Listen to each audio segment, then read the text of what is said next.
मैं Napoleon Hill हूँ। यदि आप मुझे ये 10 मिनट पूरे होश और बिना किसी भटकाव के दे सकते हैं तो मैं वादा करता हूँ कि मैं आपके दिमाग के उस जंग लगे ताले को खोल दूंगा जिसे आपने सालों से बंद रखा है। आज आईने में खुद से आंखें मिलाइए। क्या आपको वहाँ एक विजेता दिख रहा है या फिर एक ऐसा इंसान जिसने बहानेबाजी की चादर ओढ़कर अपने सपनों की लाश को दफना दिया है?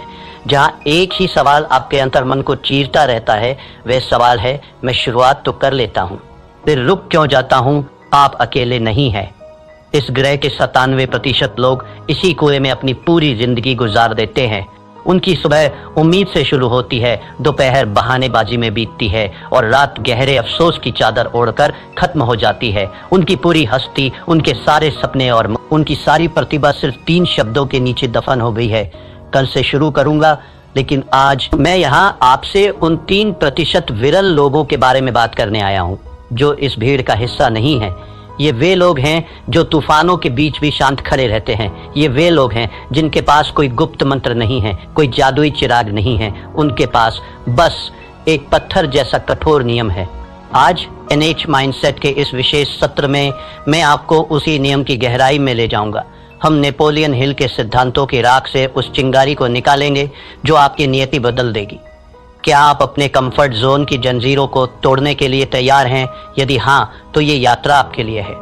आइए पहले उस राक्षस को समझें जिसने आपके सपनों को बंधक बना रखा है। समस्या ये नहीं है कि आप में टैलेंट की कमी है, समस्या ये है कि आप खोखला जोश के नशे के आदी हो गए हैं। जब आप कोई नया विचार सुनते हैं, कोई मोटिवेशनल वीडियो देखते हैं, तो आपके दिमाग में डोपामाइन की एक लहर दौड़ती है। आपको लगता है कि आप रातों रात दुनिया बदल देंगे। लेकिन तीसरे दिन जब वह नशा उतरता है, जब शरीर में दर्द होता है, जब दिमाग बहाने ढूंढता है, तब सामने आता है वह लंबा, नीरस और धुंधला रास्ता।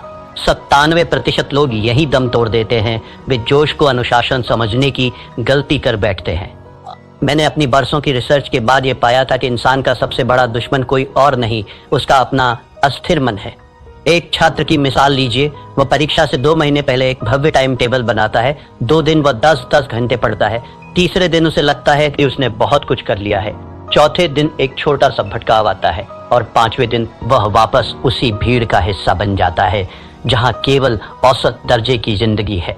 यह निरंतरता की कमी सिर्फ एक बुरी आदत नहीं है, यह आपकी आत्मा का धीरे धीरे होने वाला कत्ल है। हर बार जब आप खुद से किया हुआ वादा तोड़ते हैं, आप अपने आत्मविश्वास की एक ईंट गिरा देते हैं। एक समय ऐसा आता है जब आप खुद पर विश्वास करना ही बंद कर देते हैं। अब जरा अपनी नजर घुमाइए और उन 3% लोगों को देखिए। क्या वे हमसे अलग मिट्टी के बने हैं? क्या एलन मस्क या बिल गेट्स के पास 24 घंटे से ज्यादा का समय है? बिल्कुल नहीं। उनके पास बस एक चीज है, बोरियत को गले लगाने की ताकत। सफल लोग वह काम करने की अद्भुत क्षमता रखते हैं जो बाकी दुनिया को बोरिंग लगता है। थिंक एंड ग्रो रिच में परसिस्टेंस को सफलता का सबसे महत्वपूर्ण स्तंभ बताया गया है। हिल कहते थे कि इच्छा वह बीज है, लेकिन परसिस्टेंस वो पानी है जिसके बिना वह बीज कभी विशाल वृक्ष नहीं बन सकता। ये 3% लोग जानते हैं कि प्रेरणा एक धोखा है। वे प्रेरणा का इंतजार नहीं करते, वे अपनी प्रणाली सिस्टम पर भरोसा करते हैं। जब उनका मन कहता है कि आज रहने देते हैं, तो उनकी अंतरात्मा गरज कर जवाब देती है, यही तो वो क्षण है जहां मैं भीड़ को पीछे छोड़ूंगा। नेपोलियन हिल ने हमें जो विरासत दी है उसे मैंने 7 महासूत्रों में संकलित किया है। इन्हें ध्यान से सुनिए क्योंकि ये आपके जीवन के मंदिर की नींव बनेंगे। पहला सूत्र, निश्चित मुख्य उद्देश्य। आपके भटकने का सबसे बड़ा कारण यह है कि आपको पता ही नहीं कि आपकी मंजिल कहाँ है। मुझे अमीर बनना है, ये कोई लक्ष्य नहीं है, ये एक खोखली इच्छा है। मुझे अगले 12 महीनों में अपने व्यवसाय से 10 लाख रुपए कमाने हैं। यह एक निश्चित उद्देश्य है। जब तक आपका लक्ष्य स्पष्ट नहीं होगा, आपकी ऊर्जा बिखरी रहेगी। अपनी डायरी उठाइए और अभी लिखिए आप वास्तव में क्या चाहते हैं। दूसरा सूत्र, सुव्यवस्थित योजना। सिर्फ ख्याली पुलाव पकाने से महल नहीं बनते। आपको उन पत्थरों को उठाने का एक सटीक नक्शा चाहिए। अपने बड़े लक्ष्य को इतने छोटे छोटे टुकड़ों में बांट दीजिए कि उसे पूरा ना करना असंभव हो जाए। अगर आपको एक लेखक बनना है तो पूरी किताब के बारे में मत सोचिए, सिर्फ रोज के 200 शब्द लिखने का लक्ष्य रखिए। तीसरा सूत्र, परसिस्टेंस। दृढ़ता चरित्र का वह हिस्सा है जैसे लोहे के लिए कार्बन। इसके बिना आप एक कमजोर धातु की तरह हैं जो दबाव पड़ते ही टूट जाएगी। जब असफलता आपके दरवाजे पर दस्तक दे तो उसे हार मत समझिए, उसे एक कठिन गुरु मानिए जो आपको अगले स्तर के लिए तैयार कर रहा है। चौथा सूत्र, the mastermind group Napoleon Hill का मानना था कि जब दो या दो से अधिक दिमाग एक साझा उद्देश्य के लिए मिलते हैं तो एक तीसरी अदृश्य शक्ति जन्म लेती है। अकेले चलना महानता की निशानी नहीं है। ऐसे लोगों के साथ जुड़िए जो आपसे बेहतर हों, जो आपको ऊपर खींच सके। पांचवा सूत्र, सबकॉन्शियस माइंड की शक्ति। आपका दिमाग एक उपजाऊ जमीन की तरह है। यदि आप इसमें सफलता और निरंतरता के बीज नहीं बोएंगे तो जंगली घास अपने आप उगाएगी। रोज सोने से पहले अपने लक्ष्य को दोहराइए, उसे महसूस कीजिए जैसे वह सच हो चुका हो। छठा सूत्र, क्विक डिसीजन मेकिंग। सफल लोग निर्णय जल्दी लेते हैं और उन्हें बदलते बहुत धीरे हैं, जबकि असफल लोग निर्णय लेने में हफ्तों लगा देते हैं और उन्हें बदलने में चंद सेकंड। टाल मटोल आपके समय का चोर है, इसे अभी मार दीजिए। सातवां सूत्र, एक्शन ओवर थिंकिंग। अत्यधिक ओवर थिंकिंग लकवे की तरह है, ये आपकी गति रोक देता है। इसका एक ही इलाज है, कार्य जैसे ही आप पहला कदम उठाते हैं आपका आधा डर अपने आप मर जाता है। एक पौराणिक कथा है। एक छोटे से गांव में एक साधारण कारीगर रहता था। उसने एक दिन संकल्प लिया कि वह गांव की सबसे ऊंची दुर्गम पहाड़ी पर एक ऐसा मंदिर बनाएगा जिसे देखकर देवताओं की आंखें भी फटी रह जाए। गांव के लोग ठहाके मारकर हंसे। उन्होंने कहा, तेरे पास ना धन है, ना हाथ, ना औजार, तू पागल हो गया है। उस कारीगर ने कोई जवाब नहीं दिया। उसने बस अपना एक छोटा सा नियम बनाया। वह रोज सुबह सूरज निकलने से पहले नदी के किनारे जाता, एक मध्यम आकार का पत्थर अपनी पीठ पर लादता और पहाड़ी की चोटी तक चढ़कर उसे वहां रखाता। बस एक पत्थर। एक महीना बीता, पहाड़ी पर सिर्फ 30 पत्थर थे। लोग बोले, यह मूर्खता है। एक साल बीता, पहाड़ी पर पत्थरों का एक ढेर लग गया था, पर मंदिर का कोई आकार नहीं था। लोग बोले, तू अपना जीवन बर्बाद कर रहा है। 5 वर्ष बीत गए। एक सुबह जब गांव वालों की नींद खुली तो उन्होंने देखा कि पहाड़ी की चोटी पर सूरज की पहली किरण एक भव्य सोने के कलश पर चमक रही थी। वहां एक विशाल नक्काशीदार मंदिर खड़ा था जिसकी सुंदरता का कोई सानी नहीं था। पूरा गांव दौड़कर पहाड़ी पर गया। उन्होंने चकित होकर पूछा, यह चमत्कार कैसे हुआ? तूने ये जादू कैसे किया?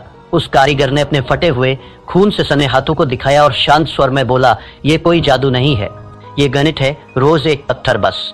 यही वह महान सत्य है जो आपको अपने जीवन में उतारना होगा। महान कार्य किसी एक दिन के विस्फोट से नहीं होते, वे हजारों छोटे, अदृश्य और निरंतर किए गए प्रहारों का परिणाम होते हैं।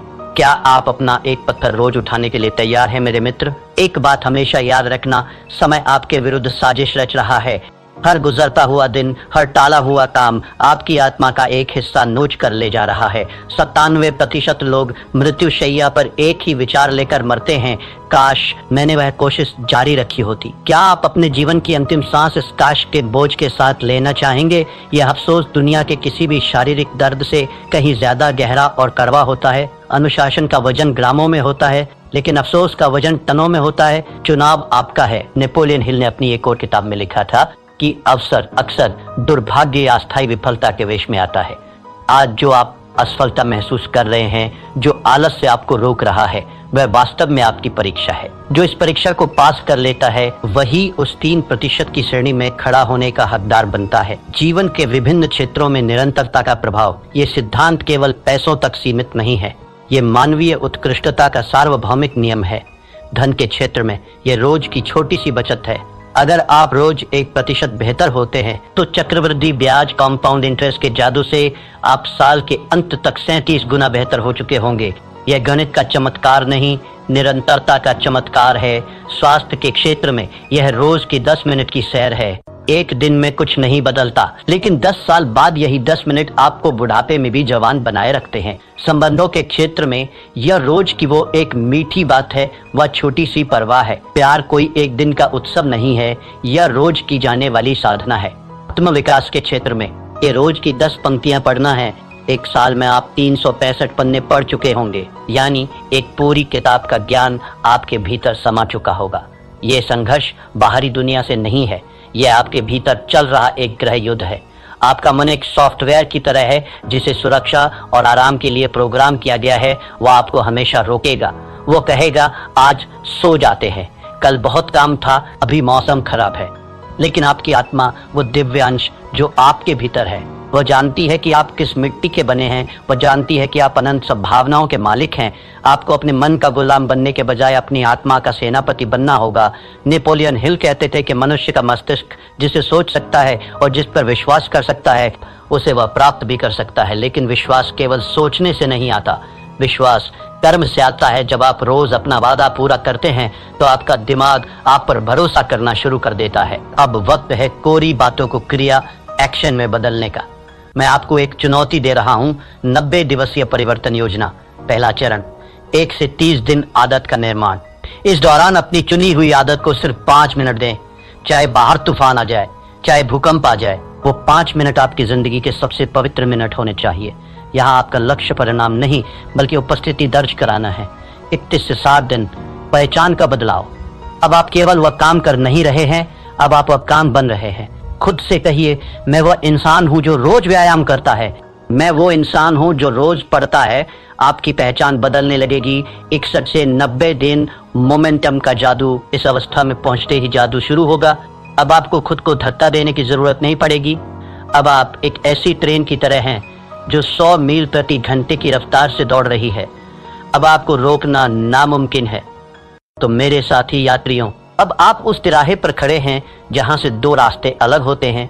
पहला रास्ता वही पुराना और घिसा पिटा है 97% वाली भीड़ का, जहां बहुत आराम है, हजारों बहाने हैं और अंत में एक सड़ा हुआ बदबूदार अफसोस है। दूसरा रास्ता उन 3% विरल व्यक्तियों का है जहां शुरुआत में अकेलापन है, जहां पसीना है, जहां दर्द है, लेकिन जिसके अंत में अमरता और शिखर है। आपका दिमाग अभी भी आपके कान में फुसफुसा रहा होगा, कल से देख लेंगे भाई, आज रहने दे। उसे एक जोरदार मानसिक थप्पड़ मारिए, अपनी आत्मा की आवाज सुनिए, अपनी डायरी उठाइए और आज इसी वक्त अपने मंदिर का पहला पत्थर रखिए। याद रखिएगा, इतिहास उन्हें याद नहीं रखता जो शुरू करते हैं, इतिहास उन्हें याद रखता है जो खत्म करते हैं। आज का यह दिन फिर कभी वापस नहीं आएगा। यह सूरज कल फिर उगेगा, लेकिन क्या आप वही पुराने इंसान होंगे या एक नया व्यक्तित्व? अगर आप उस 3% के क्लब में शामिल होने का अटूट फैसला कर चुके हैं तो कमेंट सेक्शन में अपनी आज की तारीख लिखिए और पूरे गर्व के साथ टाइप कीजिए, आई एम रेडी। ये आपका खुद से किया हुआ पहला सार्वजनिक वादा होगा। उठिए, अपने भविष्य की नींव रखिए और याद रखिए, यहाँ हम सिर्फ बातें नहीं करते, हम मानसिकता बदलते हैं। मेरे पास जो 10 मिनट आपने गिरवी रखे थे उनका समय अब पूरा हो रहा है।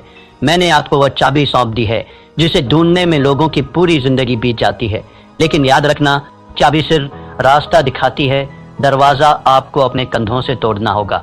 अगर आपकी रगों में अब भी वो खोखला जोश नहीं बल्कि सफल होने की एक ज्वलंत इच्छा दौड़ रही है तो इस चैनल को अभी सब्सक्राइब कीजिए, क्योंकि NH माइंडसेट कोई मनोरंजन का चैनल नहीं है। यह उन 3% लोगों का गुप्त किला है जो अपनी किस्मत खुद लिखना जानते हैं। खड़े हो जाइए और अपना पहला पत्थर उठाइए। समय बीत रहा है। धन्यवाद।